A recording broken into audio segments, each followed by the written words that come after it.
जय हिंद कैडेट्स। आज मैं आपको बताऊंगी कि ए सर्टिफिकेट एग्ज़ाम के लिए आपको OMR सीट कैसे फिल करनी है और आपको किन किन चीज़ों का ध्यान रखना है।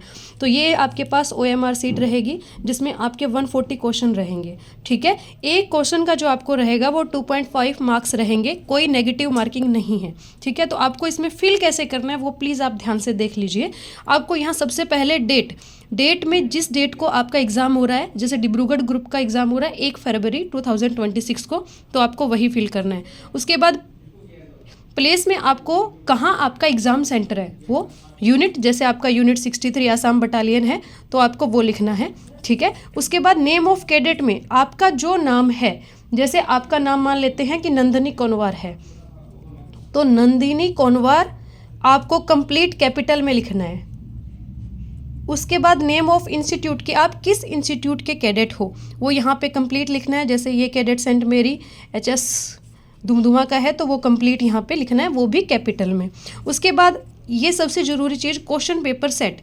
आपको जो क्वेश्चन पेपर दिया जा रहा है उसका सेट पेपर 1 है या पेपर 2 है, यानी कि अगर पेपर 1 है तो वो A सेट है तो आपको A फिल करना है। अगर आपको सेट B यानी कि 2 मिलता है तो B फिल करना है। ऐसे ही 3 मिलने पे C और 4 मिलने पे D। ये बहुत ही ध्यान से फिल करना है।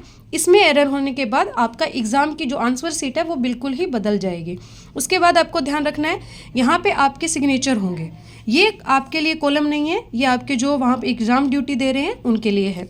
उसके बाद जो ध्यान देने वाली बात ये है कि ये जैसे आपके पास क्वेश्चन 1 है तो उसके 4 ऑप्शन रहते हैं A B C D। आपको जो भी सुटेबल आंसर है उसमें उसको फिल करना है। जैसे मैं मान लेती हूँ कि मेरे पास कुछ भी क्वेश्चन आया और उसका B आंसर है तो ये 1 के सामने मैं B फिल करूँगी। इसको अच्छे से फिल करना है, इतना फोर्स लगा के फिल नहीं करना है कि सीट फट जाए, चेकिंग नहीं होगा। इतना ज़्यादा बाहर नहीं निकालना है कि चेक ना हो।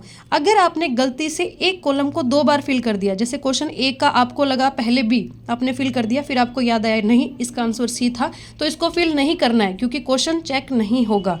एक के सामने मतलब जो भी क्वेश्चन है, जैसे 2 नंबर है तो इन चारों में से किसी एक कॉलम को ही भरना है जो आपको राइट लगे।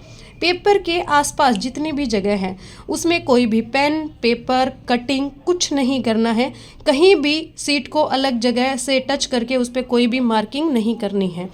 इन गोलों को भी टच नहीं करना है।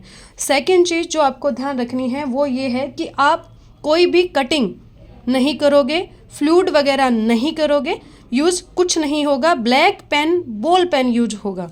उसके बाद रेजिमेंटल नंबर जो आपको सबसे ज़्यादा ध्यान रखना है, इसको आप कैसे फिल करोगे। जैसे अगर आप आसाम के कैडेट हो तो आपको AS, उसके बाद आप अभी एग्ज़ाम दे रहे हो तो 2024 के कैडेट हो, अगर आप फेलियर वगैरह हो तो आपका जो जिस ईयर में आप इनरोल हुए थे वो वाला है। उसके बाद जूनियर विंग का इसलिए J। उसके बाद अगर आप गर्ल्स हैं तो JW और अगर आप बॉयज़ हैं तो JD। तो यहाँ जैसे मैंने ये नंदिनी ली तो ये जूनियर विंग की है तो JW। उसके बाद आप किस यूनिट में है, आर्मी है एयरफोर्स है क्या है, तो I का तो सभी का I रहेगा। उसके बाद जैसे 63 आसाम बटालियन आर्मी है तो आपको A लिखना है। उसके बाद जो आपका रेजिमेंटल नंबर होगा, जैसे 508089 ये वाला, ये आपको इसमें कोई कटिंग वगैरह आपको नहीं करनी है, ऐसे ही क्लियर आपको फिल करना है। उसके बाद इसके A के नीचे A को फिल करना है, S के नीचे S को फिल करना है, 2 के नीचे 2 को फिल करना है, 0 के नीचे 0 को, फिर 2 को, फिर जैसे 4 लिखा है तो 4 को, J लिखा है तो J को, W लिखा है तो W, I A। उसके बाद 5, इस रो में 5 कहाँ है, यहाँ। उसके बाद 0 कहाँ है, यहाँ। 8 कहाँ है, जो नंबर ऊपर लिखा है उसके नीचे उसी गोले को भरना है। उसके बाद 0 और उसके बाद 9।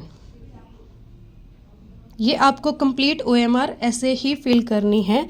रेजिमेंटल नंबर गलत नहीं करना है। अगर ये गलत हो जाता है तो आप जो आपके वहाँ पे एग्ज़ाम ड्यूटी में इंस्ट्रक्टर हैं उनसे बात कीजिए, अदरवाइज़ आपकी सीट चेक नहीं होगी। Thank you.